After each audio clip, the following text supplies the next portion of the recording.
We have a question from Nate, and it is how important is it to share?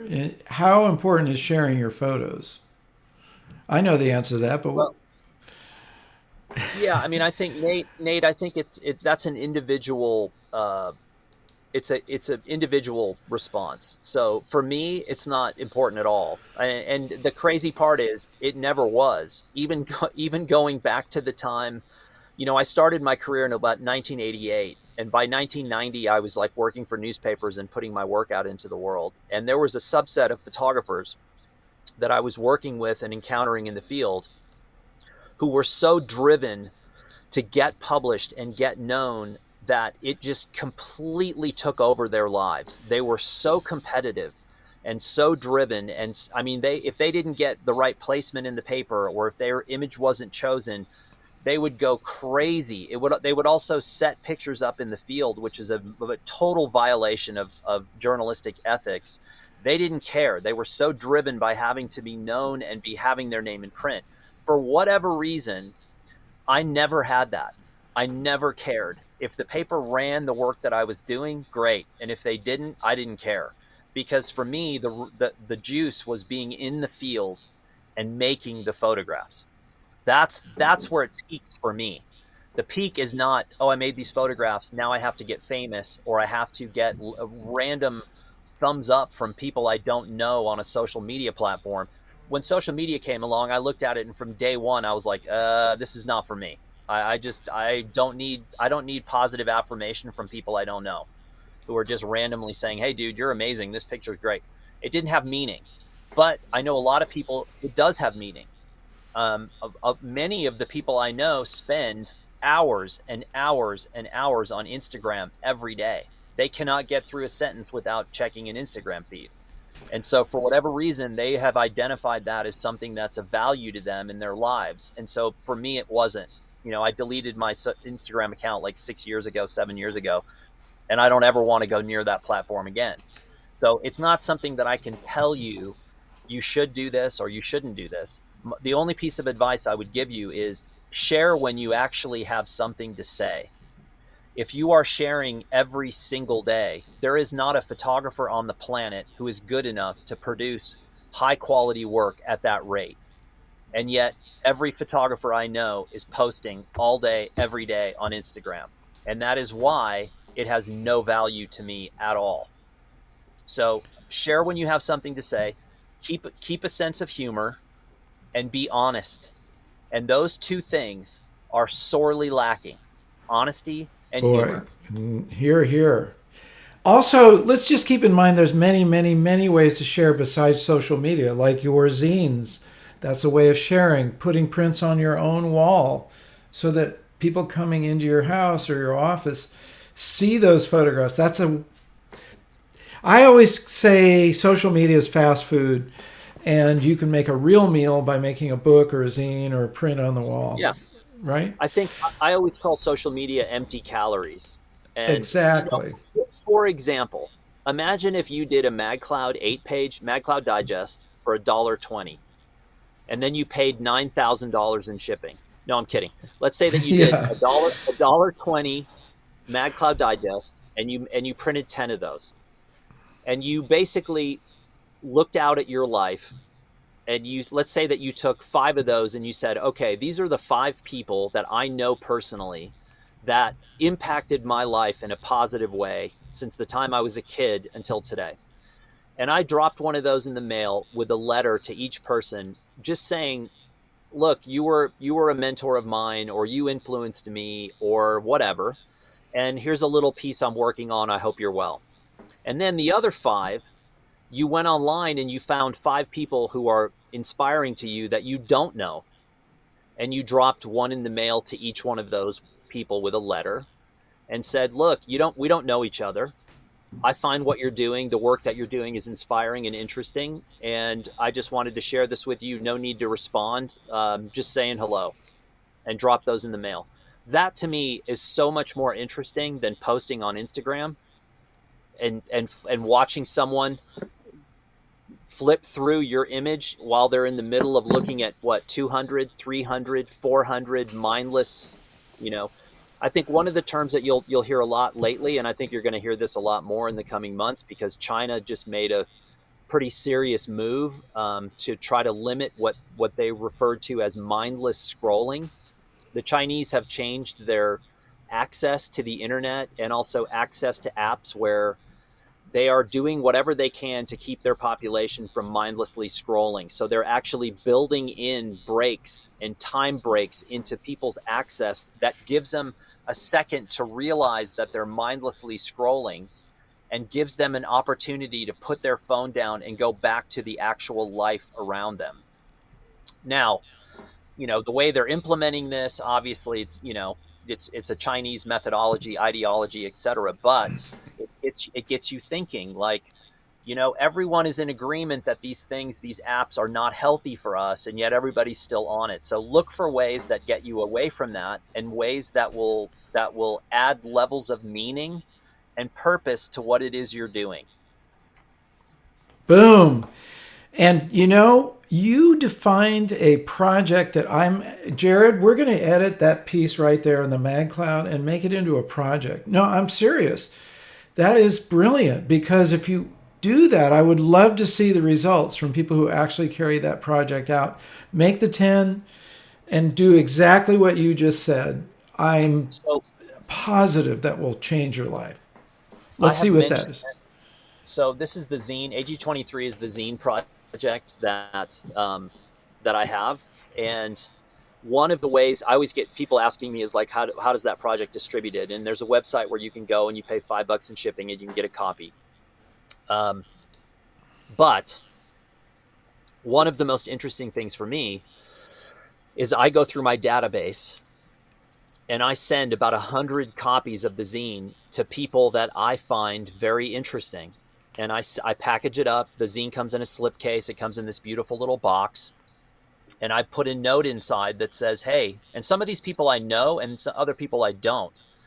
And I send it to them and I go, hey, you don't know me, but this is a project I'm working on. And here's the mission statement. And I thought maybe you'd like it. Now, I don't expect anyone to communicate back with me, but they do. Not everyone. And, some people I'm sure are ticked off that they would even get something in the mail. That's kind of the level that we're at now, is that, people get offended by basically anything. And so I've had people reach out that were irate. How dare you send me something? And I just take those people off the list. But for the most part, people are like, hey, this is really cool. Who are you and how did you do this? Or they'll say, how do I become a part of this? How can I submit something? What do you think? And that's building what I would call an actual community. That's not a phantom community. That's not a metrics community. That's not a fake community. That's actual human to human connection. And saying, hey, and so one of the things that I have on my to-do list for later this year is I'm going to rebuild my website, which is called Shifter Media. And I'm going to rebuild it in the model of how you will build your own ecosystem without being beholden to big tech and social media companies. So I'm going to build it as an example to show people, if you want to build your own ecosystem, this is how you use a website to do that, and all the different componentry that goes involved in that.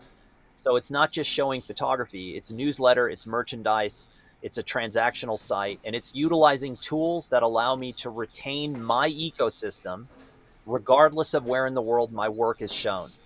And so I have a first call to start rebuilding this next week. And it's going to be a lot of work and probably cost me several $1,000s to pull it off. But I think I have enough people asking me on a regular basis, hey, how would you do this? That I finally got someone sort of pressured me and said, Milnor, you have a chance to do this. Why don't you do it as an example for other people? And I thought, that's not a bad idea. So I'm starting that in the next week. Cool. Let's take one. I think we'll take one last question. This is from Curl. What do you think about the latest photo editing, for example, leaving the true, authentic documentary photography from photos that are heavily modified? And I think he wrote some more here. Yeah, do you want me to read it, or you got it? Example, totally changed sky, so most photos are not realistic anymore, but almost everything is enhanced.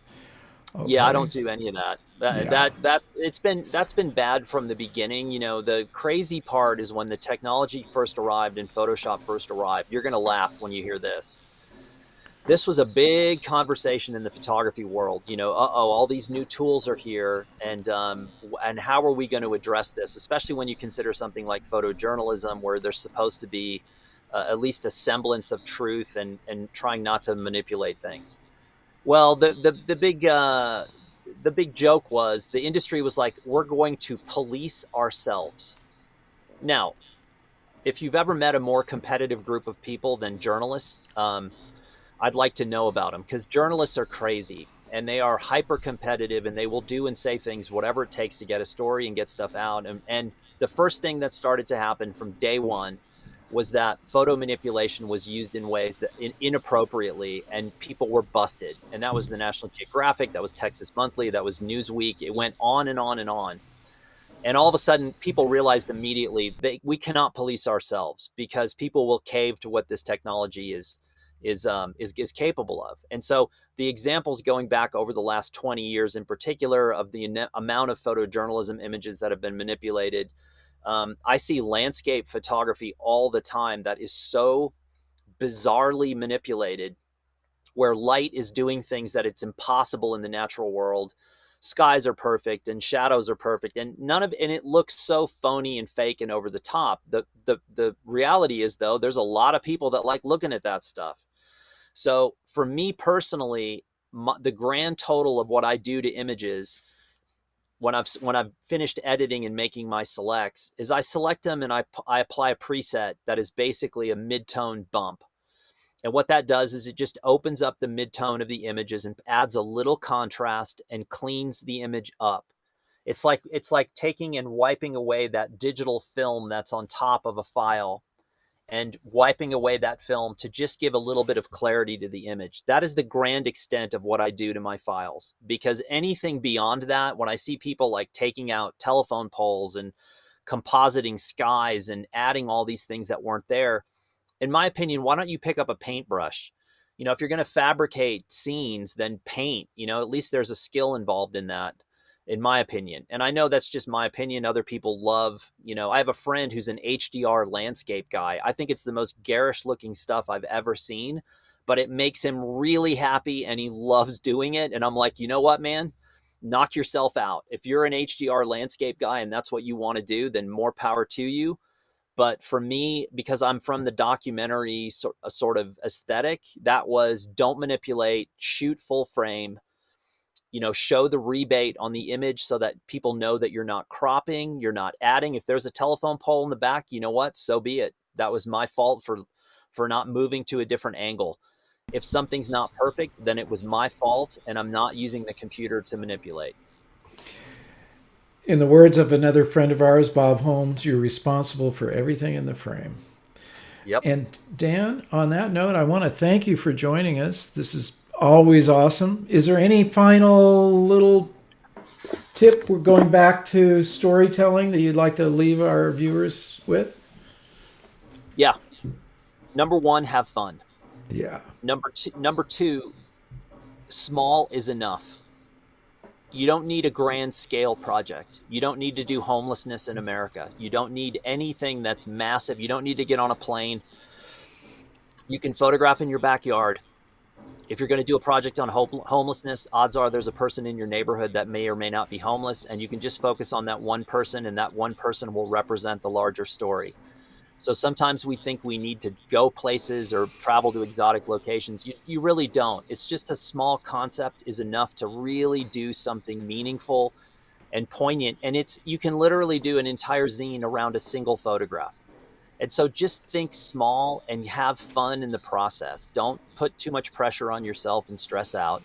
Just go out and look for little victories. Please subscribe and enable the bell so you don't miss any of our new shows. Like the video and please share it and leave your comments. I love hearing from you. And remember to get out and capture your own images of life.